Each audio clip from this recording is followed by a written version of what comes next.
को दिन यहाँ आएर बेलुकाको नाइट टुरका लागि आइरहेको छौँ। यहाँ चाहिँ केएल टावर हो। केएल टावरमा चाहिँ झिलिमिली बत्ती छ।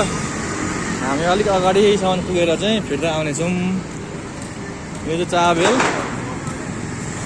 चुच्चेपाटी छेउ केएल टावर तस्बिरमा देखिएको।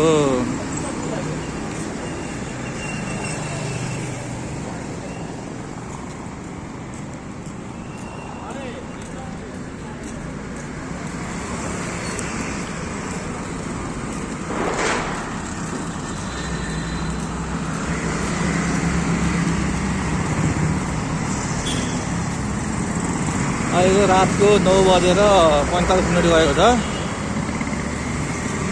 र पनि यत्रो विधि लक्ष्मी पूजा दिन भएर चहल पहल चाहिँ यो 7-8 बजे जतिकै छ अहिलेसम्मलाई हेर्दाखेरि। अब आगे के हुन्छ हेर्दै जाउँ। हस् त, धन्यवाद।